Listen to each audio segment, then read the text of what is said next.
Welcome back friends, ये हमारी video number 35 class 12 computer science with Python series के लिए। और हम डिस्कस कर रहे थे चैप्टर नंबर 6 डेटा स्ट्रक्चर को। और इस चैप्टर की प्रीवियस वीडियो नंबर 1 में हमने डिस्कस किया था डेटा स्ट्रक्चर्स क्या होते हैं और कुछ बेसिक डेटा स्ट्रक्चर्स के ऊपर हमने डिस्कस किया था। और इस वीडियो में हम डिस्कस करेंगे स्टैक डेटा स्ट्रक्चर को। तो स्टार्ट करते हैं। टॉपिक इस वीडियो के लिए हमारा है स्टैक डेटा स्ट्रक्चर। तो टॉपिक है हमारा स्टैक डेटा स्ट्रक्चर। तो स्टैक डेटा स्ट्रक्चर में ऑलरेडी हमें पता है कि ये लीफो के प्रिंसिपल पे काम करता है, यानी कि लास्ट इन फर्स्ट आउट यहाँ पे एलिमेंट होता है। तो साथ में नोट्स भी हम यहाँ पे देखते हैं। तो पहला पॉइंट है it is a data structure. It is a data structure. It is a data structure that works on the principle of LIFO, यानी कि लीफो के प्रिंसिपल पे काम करता है, जो कि सिंपली हमारा क्या होता है, लास्ट इन फर्स्ट आउट। यानी कि यहाँ पे जो भी एलिमेंट हमारा लास्ट में एंटर होता है या स्टैक में हम लास्ट में डालते हैं, उसको हम सबसे पहले निकालेंगे। फॉर एग्जांपल ये हमारा स्टैक है, तो इसमें हमने एक एलिमेंट यहाँ पे इंसर्ट किया, फॉर एग्जांपल 15। देन हमने एक और इसमें इंसर्ट किया 18। देन हमने एक और यहाँ पे इंसर्ट किया 17। तो ये अभी हम क्या कर रहे हैं, ये हम पुश ऑपरेशन कर रहे हैं। यानी कि स्टैक में जब भी हम पुश ऑपरेशन करते हैं, कोई भी नया एलिमेंट इंसर्ट करते हैं, तो उसे हम पुश ऑपरेशन कहते हैं। और कोई भी एलिमेंट हम डिलीट करते हैं या निकालते हैं, रिमूव करते हैं, तो उसे हम पॉप ऑपरेशन कहते हैं। और पुश एंड पॉप हमेशा टॉप से होगा। फिलहाल ये हमारा अभी टॉप है, तो अगर हमको यहाँ पे इंसर्ट करना है तो अब इसके ऊपर इंसर्ट होगा, और अगर पॉप आउट करना है तो ये वाला एलिमेंट होगा, क्योंकि ये ही हमारे टॉप पर है। तो यहाँ पे इसको भी हम लिखते हैं साथ में insertion operation. Insertion operation in stack is called push operation. कोई भी नया एलिमेंट हम इंसर्ट करते हैं तो उसे पुश ऑपरेशन कहा जाता है। And deletion operation is called pop operation, और डिलीशन को हम पॉप ऑपरेशन कहते हैं। तो यहाँ पे अगर हम इंसर्ट करेंगे नॉर्मली स्टैक की लैंग्वेज में, हम सिंपली यहाँ पे अगर कोई चीज़ में इंसर्ट करते हैं तो हम कहते हैं कि हम पुश कर रहे हैं, और कोई चीज़ अगर निकालते हैं तो उसको हम पॉप आउट करना कहते हैं या पॉप ऑपरेशन कहते हैं। और जितना भी यहाँ पे काम होगा वो केवल कहाँ से होता है, केवल टॉप से यहाँ पे पॉसिबल है। तो इसको भी साथ में हम लिख देते हैं, द इंसर्शन एंड डिलीशन, या सिंपली आप इसको पुश एंड पॉप भी लिख सकते हैं। The insertion and deletion operation in a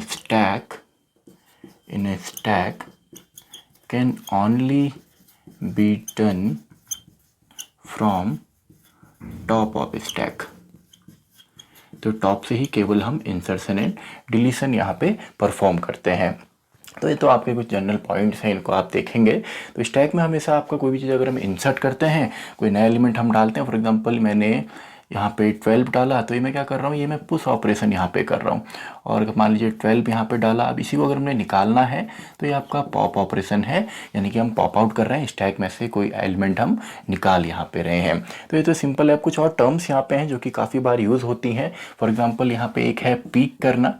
peak करना सिंपल होता है जब हम देखते हैं या सिंपली हम इन्वेस्टिगेट करते हैं कि यहाँ पे टॉप पे कौन सा एलिमेंट है, यानी कि एलिमेंट हम निकाल नहीं रहे हैं, खाली उसको हम देख रहे हैं कि टॉप पे कौन सा एलिमेंट है। तो इसको पीक करने को सिंपली हम कह सकते हैं इन्वेस्टिगेटिंग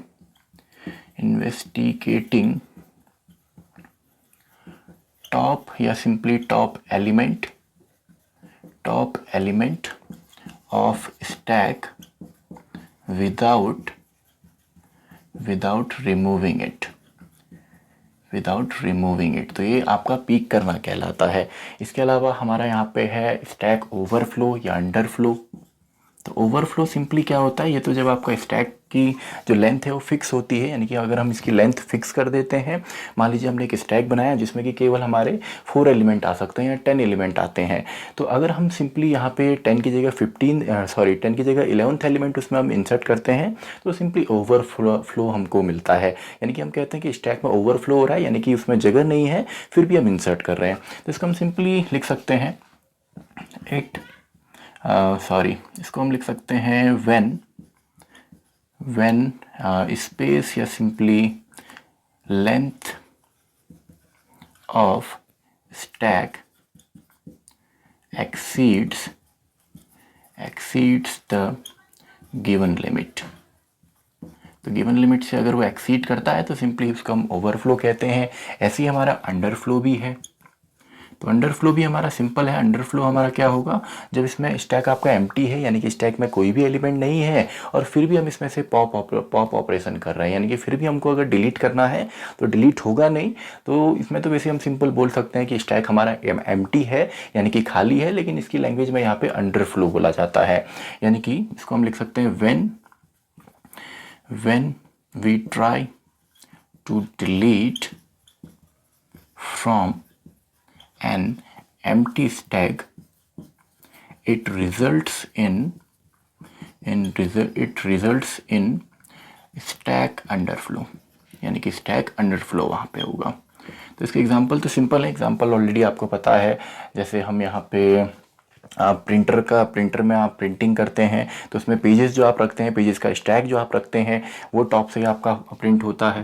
तो एग्जांपल भी चलिए मैं लिख देता हूँ, प्रिंटर या प्रिंटिंग इन प्रिंटर, या सिंपली आप पार्टीज़ वगैरह में जाते हैं तो वहाँ पे प्लेट्स का स्टैक होता है। प्लेट्स वहाँ पे एक के ऊपर एक रखी रहती हैं, या नोटबुक का स्टैक है या सिंपली कार्ड्स का स्टैक है। तो जहाँ पे भी आप इस चीज़ का इस तरीके का देखते हैं तो सिंपल आपका स्टैक का एग्जांपल है, यानी कि जहाँ पे जो लास्ट एलिमेंट है जब हम इसको इंसर्ट करते हैं तो उसी को हम सबसे पहले बाहर निकालते हैं, तो सिंपली हमारा स्टैक का एग्जाम्पल है। तो ये तो कुछ बेसिक सी यहाँ पे थ्योरी है। अब यहाँ पे कुछ ऑपरेशन हम परफॉर्म करेंगे, और क्या क्या हम ऑपरेशन परफॉर्म करेंगे, मेनली सिलेबस में हमको यहाँ पे जो प्रोग्राम बनाना है वो हमको लिस्ट की मदद से बनाना है। तो यहाँ पे कुछ ऑपरेशन हम देखेंगे, जैसे हम स्टैक को क्रिएट करना यहाँ पे देखेंगे, एंड हम चेक करेंगे कि एम्प्टी तो नहीं है, खाली स्टैक तो नहीं है, या सिंपली हम यहाँ पे इंसर्ट ऑपरेशन करेंगे, या सिंपली यहाँ पे पुश ऑपरेशन हम बोल सकते हैं, पुश ऑपरेशन हम करेंगे। इसके अलावा हम यहाँ पे डिलीट हम करेंगे स्टैक से, यानी कि पॉप ऑपरेशन हम करने वाले हैं। इसके अलावा हम यहाँ पे पीक कर सकते हैं, यानी कि टॉप एलिमेंट क्या है वो हम देख सकते हैं। इसके अलावा हम डिस्प्ले कर सकते हैं कि स्टैक में हमारे कितने एलिमेंट हैं। तो ये सब हम अभी अपने प्रोग्राम में करेंगे। तो इसी के साथ जो बेसिक थ्योरी है ये पूरी होती है। आप चाहें तो स्क्रीनशॉट इसका ले सकते हैं नोट्स के लिए। तो आई होप आपने इसका स्क्रीनशॉट ले लिया होगा। तो अब इसका प्रोग्राम हम यहाँ पे देखते हैं लिस्ट की मदद से। यहाँ पे हम क्रिएट करते हैं स्टैक के लिए, और यहाँ पे हम यूज़ करेंगे लिस्ट को।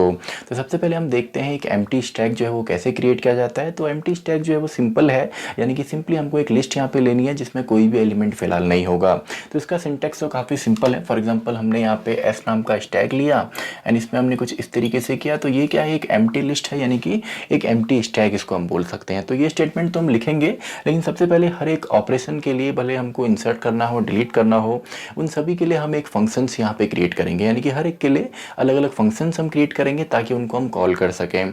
तो स्टार्ट करते हैं प्रोग्राम, और सबसे पहले हम चेक करते हैं आपका एम्प्टी स्टैक के लिए, यानी कि स्टैक के अंदर कोई एलिमेंट है या नहीं। अगर कोई एलिमेंट है तो वो प्रिंट हो जाए, और अगर नहीं है तो सिंपली वहाँ पर लिखा हुआ आ जाए कि हमारा जो स्टैक है वो एम्प्टी है।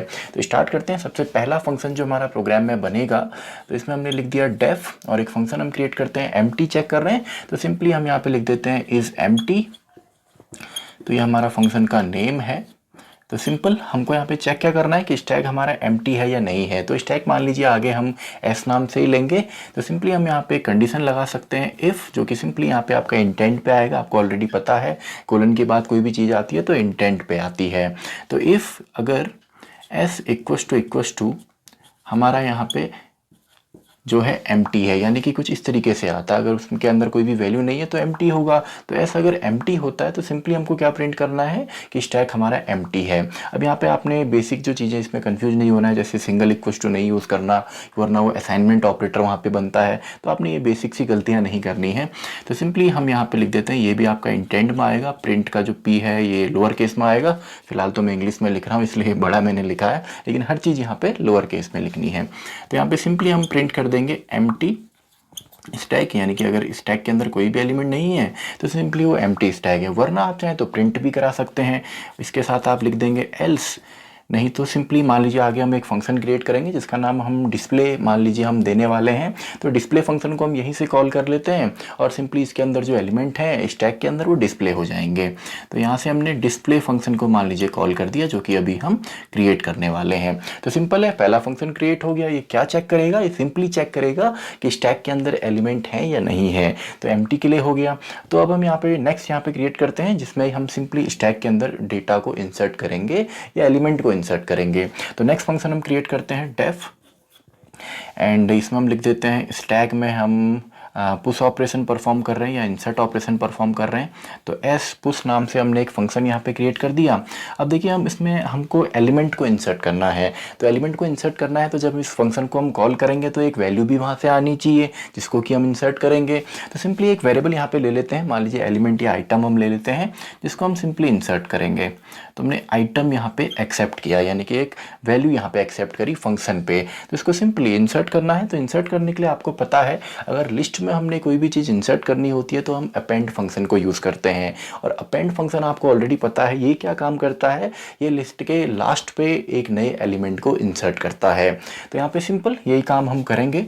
तो हमने यहाँ पे सिंपली कर दिया आपका S dot append and simply हमने इसमें दे दिया आइटम, यानी कि इसको हमने इंसर्ट कर दिया। तो सिंपल सा है। अब इसमें आप चाहें तो दिखा भी सकते हैं कि आपने कौन सा एलिमेंट यहाँ पे इंसर्ट किया है। तो आप चाहें तो आप यहाँ पे लिख सकते हैं प्रिंट एलिमेंट इंसर्टेड। एलिमेंट जो इंसर्ट किया है वो किस में है? आइटम नाम के वेरिएबल में है। तो इसको आप प्रिंट कर दीजिए। तो सिंपल सा है।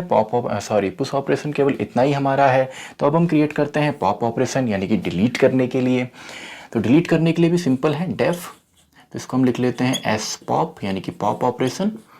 तो पॉप ऑपरेशन हमने करना है। अब पॉप ऑपरेशन के लिए आपको ऑलरेडी पता है कि जब भी हम अगर केवल पॉप करते हैं लिस्ट से, अगर हम पीओपी जो फंक्शन है या पॉप फंक्शन है उसको हम यूज़ करते हैं तो लास्ट उसमें जो एलिमेंट होता है उसको डिलीट करता है, यानी कि ये टॉप से ही आपका डिलीट होगा। तो इसको अभी हम समझेंगे, इसको एग्जाम्पल से हम यहाँ पे समझेंगे। तो सिंपली सबसे पहले तो जब आप पॉप करेंगे यानी कि आप डिलीट करेंगे तो सबसे पहले आप ये चेक करेंगे कि आपका जो स्टैक है वो अंडरफ्लो तो नहीं है, यानी कि ऐसा तो नहीं कि हमारे स्टैक के अंदर कोई एलिमेंट ही नहीं है और फिर भी हम डिलीट कर रहे हैं। और अगर वहाँ पे एलिमेंट नहीं है तब तो डिलीट नहीं होगा, सिंपली अंडरफ्लो आ जाए या स्टैक एम्प्टी लिखा हुआ आ जाए। लेकिन अगर एलिमेंट है तो उसको हम पॉप आउट करेंगे। तो सिंपली कंडीशन हम यहाँ पे लगाते हैं इफ़ अगर s इक्वल्स टू एम्प्टी, यानी कि इसके अंदर कुछ नहीं है, तो सिंपली प्रिंट हमारा हो जाए सिंपली स्टैक अंडरफ्लो, यानी कि डिलीट नहीं हो सकता, वरना सिंपली एल्स में सिंपली हम प्रिंट में यहाँ पे लिख देते हैं एलिमेंट या आइटम डिलीटेड, जो डिलीट हुआ है वो कौन सा हुआ है। तो इसके लिए हम कर देंगे एस डॉट पॉप, यानी कि हमने एक एलिमेंट यहाँ पे पॉप आउट कर दिया, उसको हमने डिलीट कर दिया। तो सिंपल सा है, अगर एम्प्टी है तो अंडरफ्लो कोई भी एलिमेंट नहीं है, वरना सिंपली हमने पॉप आउट कर दिया, यानी कि निकाल दिया। तो हमने यहाँ पे एम्प्टी भी चेक कर लिया, पुश ऑपरेशन हो गया, पॉप ऑपरेशन हमने कर लिया, एलिमेंट भी निकाल दिया। अब हमने क्या करना है, मान लीजिए हमको टॉप एलिमेंट को देखना है, यानी कि पीक हमने करना है, खाली इन्वेस्टिगेट करना है, डिलीट नहीं करना, केवल टॉप को देखना है। तो वो भी हम कर सकते हैं। तो उसको हम सिंपली यहाँ पे कैसे करेंगे, तो उसके लिए एक नया फंक्शन डेफ एस पीक, यानी कि हमको एलिमेंट देखना है। तो एलिमेंट देखिए, सिंपली मान लीजिए हमने इसके अंदर 4 जो हमारे वैल्यूज़ हैं वो इंसर्ट करी हमने यहाँ पे अपने स्टैक के अंदर। तो यहाँ पे क्या होगा, फॉर एग्जांपल अगर 4 एलिमेंट हम इंसर्ट करते हैं तो कुछ इस तरीके से, पहला एलिमेंट फॉर एग्जांपल 13 इंसर्ट किया, देन 14, देन 18, देन 12, तो ये हमने इंसर्ट किए। लेकिन इसके इंडेक्स नंबर जो है वो कितने तक आते हैं, केवल 3 तक आते हैं। और अगर इसकी लेंथ हम कैलकुलेट करते हैं, आपको पता है अगर हम किसी भी लिस्ट की लेंथ देखते हैं तो लेंथ यहाँ पे अगर इसकी हम देखेंगे, अगर लेंथ हम देखेंगे, लेंथ मान लेते हैं ये s है, यानी कि s नाम के वेरिएबल में स्टोर है। तो अगर हम ये करेंगे तो इसका कितना आता है, 4 आता है। लेकिन जो फाइनल एलिमेंट है वो कौन से यहाँ पे इंडेक्स नंबर पे है, वो 3rd पे है। तो सिंपली हम यहाँ पे लेंथ -1 करके टॉप एलिमेंट को देख सकते हैं।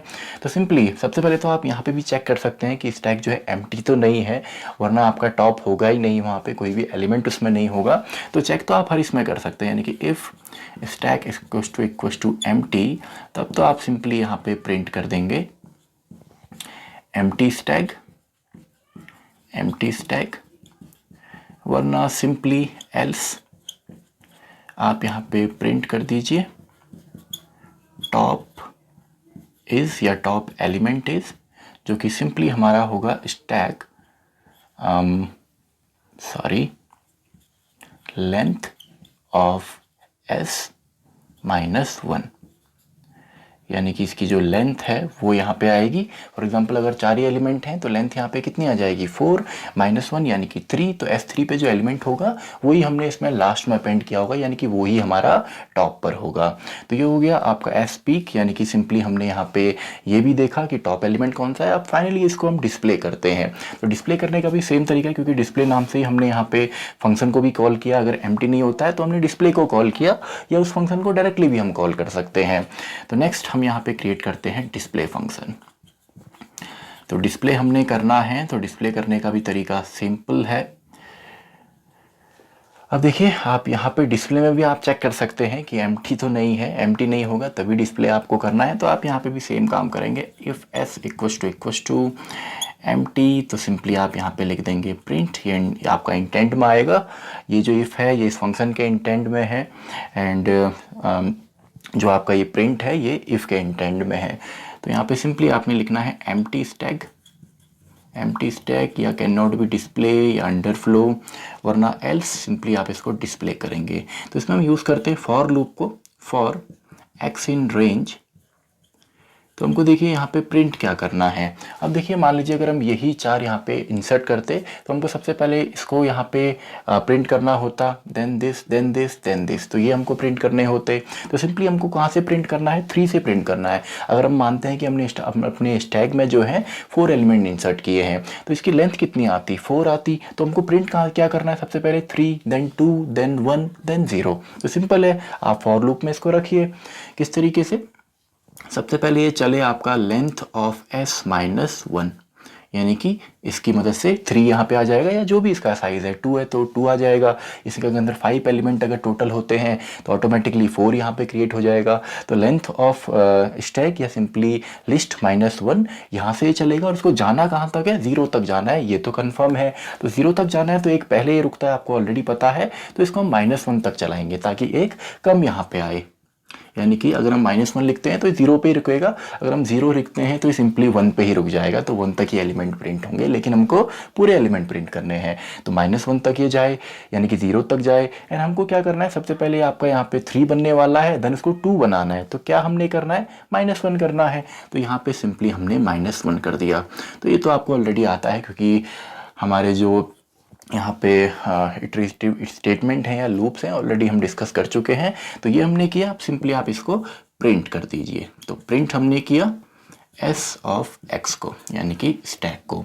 तो अब देखिए सिंपल सा है। तो ये तो हमारा, इसके ऊपर आप ये भी लिख सकते हैं एलिमेंट इन स्टैक, तो सिंपली वो प्रिंट हो जाएंगे। तो अब यहाँ पे ये पूरा प्रोग्राम हमारा बन चुका है। तो अब हमने एक एम्प्टी स्टैक यहाँ पे लेना है, जो कि मैंने यहाँ पे ऊपर एग्जाम्पल में लिखा था कि इस तरीके से, ताकि इन फंक्शंस को अब हम कॉल करें। तो स्टार्ट करते हैं। सबसे पहले मान लीजिए s इक्वल्स टू, ये हमने एक स्टैक क्रिएट कर दिया। तो केवल इतने ये इसी स्टेटमेंट से हमारा स्टैक जो है वो क्रिएट हो गया। तो सबसे पहले आप यहाँ पे चेक कर सकते हैं कि एम्प्टी है कि नहीं है। तो ये मान लीजिए मैं यहाँ पे साथ में आउटपुट भी लिखता हूँ। चलिए मान लीजिए मैंने यहाँ पे लिख दिया डेफ, हमने यहाँ पे कॉल किया इज एम्प्टी को। तो इससे क्या आएगा, इससे सबसे पहले आ जाएगा एम्प्टी स्टैक, क्योंकि स्टार्टिंग में ही हमने क्रिएट किया। देन डायरेक्टली हम यहाँ पे चेक कर रहे हैं कि एम्प्टी है कि नहीं है। तो एम्प्टी है, फिलहाल खाली है स्टैक। तो क्या आएगा, एम्प्टी स्टैक आएगा। नहीं होता तो सिंपली यहाँ पे क्या होता, आपका डिस्प्ले फंक्शन कॉल हो जाता और एलिमेंट उसके डिस्प्ले हो जाते। तो सबसे पहले हम यहाँ पे पुश ऑपरेशन परफॉर्म करते हैं, कुछ एलिमेंट हम इंसर्ट करते हैं। तो पुश के लिए हमने यहाँ पे लिखा है एस पुश, यानी कि हम स्टैक में पुश कर रहे हैं। तो एस पुश, और साथ में एक वैल्यू भी यहाँ से देनी है। मान लीजिए 15 मैंने दी। तो इससे क्या होगा, स्टैक के अंदर आपका 15 इंसर्ट हो जाएगा। देन अगेन मैंने यहाँ पे एस पुश यहाँ पे किया, तो मैंने डाल दिया 18, तो यहाँ पे आ गया 18। सिंपल है, काफ़ी समझ में आपको आ रहा होगा, काफ़ी आसान है। अब मान लीजिए हमको 18 को यहाँ पे पॉप आउट करना है, या सिंपली यहाँ पे पॉप ऑपरेशन परफॉर्म करना है। तो पॉप ऑपरेशन के लिए हमने एस पॉप यहाँ पे किया हुआ है। तो हमने यहाँ पे लिख दिया एस पॉप, तो एस पॉप में कोई पैरामीटर नहीं देनी, कोई वैल्यू नहीं देनी, तो सिंपल क्या होगा, ये यहाँ से पॉप आउट हो जाएगा, यानी कि अब ये एलिमेंट स्टैक के अंदर नहीं है, केवल 15 है।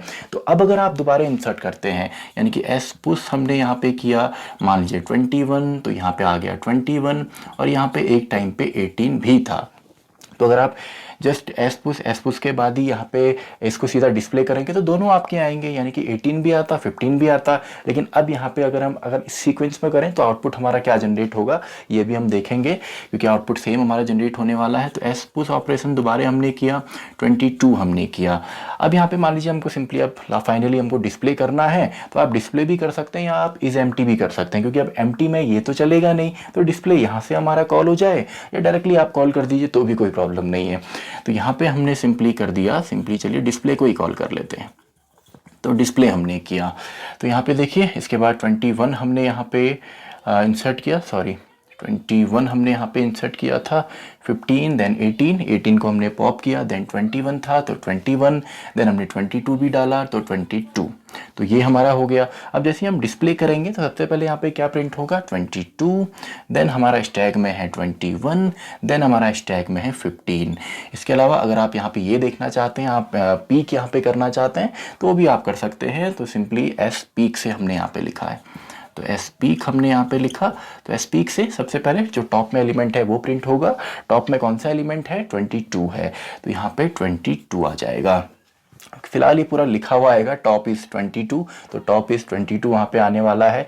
एंड जब हमने यहाँ पे पॉप किया था तो यहाँ पे भी आपका लिखा हुआ भी आएगा। जैसे आप पॉप को कॉल करते हैं तो पॉप में हमने सिंपली यहाँ पे लिखा है एलिमेंट डिलीटेड एस पॉप, तो लिखा हुआ भी आएगा कि हमने 18 को यहाँ पे पॉप किया है, तो ये भी बीच में आपको मिलेगा। लेकिन फाइनली अगर आप इसके बाद यहाँ पे डिस्प्ले करेंगे फाइनली, तो देन आपका जो स्टैक है सेम फॉर्म में, यानी कि 22, 21 एंड 15, यानी कि सिंपल सा आपका यहाँ पे कॉन्सेप्ट है। इसमें जितना भी आपका काम होता है केवल टॉप से ही हमारा होता है। तो आपको विजुअलाइज यहाँ पे करना है, आप बॉक्स बना के उसमें इंसर्ट करें, देन इन फंक्शंस को आप कॉल करते हैं तो काफ़ी आसानी के साथ आपको ये समझ में आता है। तो इसी के साथ हमारा ये टॉपिक भी कंप्लीट होता है, स्टैक। आप चाहें तो स्क्रीनशॉट इसका आप ले सकते हैं नोट्स के लिए। तो आई होप आपने इसका स्क्रीनशॉट ले लिया होगा।